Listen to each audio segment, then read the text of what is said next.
Mayor, what can you say about the Mother's Day? Interview din na to kapan. Ngano nagawa makagapon. Gusto ka di ko dili ni ka. Wala na yung costume. Dili diri. Wala na yung costume. Ano man nya ate ng feeling. Ano man. Gusto ka lagi kay di na ka. Bugnaw man kay April. Nasagbaba. Ay nasaghay sa akong mama. Ay sa mama. Ay sa akong mama sa kulula. Ay sa mama ko. Ay mula lagi ko. Wala. Ako pang sa kamura. Ay sa mama ko. Sa day. Oh my God, dito.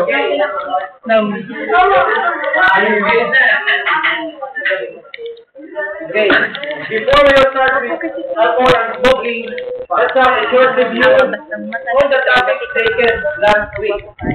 Okay, so the topic last week is all about chemical inhalants.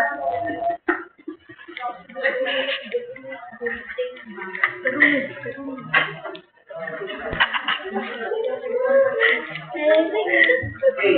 Inhalant means from the root word inhale. To something taken in. Okay? Something taken in. What is that inhale? Root word inhale. Inhalant. Okay. There are three categories of inhalant. First one, we have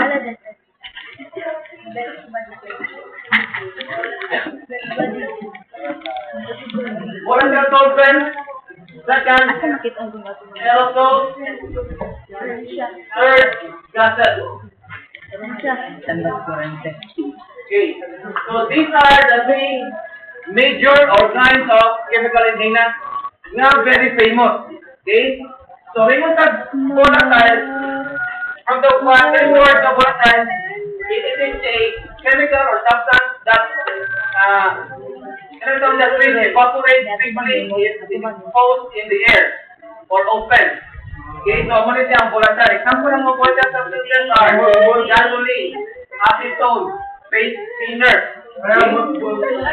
football, kahit na siya. Okay, ha? Rugby, glue. Glue na siya, glue. Nandalo na siya sa solvent. Or, pag-ayos na siya, basta, if you are intoxicated with the one, you will that substance, mag-addict na siya. Then, solvents. Solvents are substances, okay? It's a liquid form that can dissolve from another substance. That can dissolve from another or another liquid. So, muna siya ang solvent.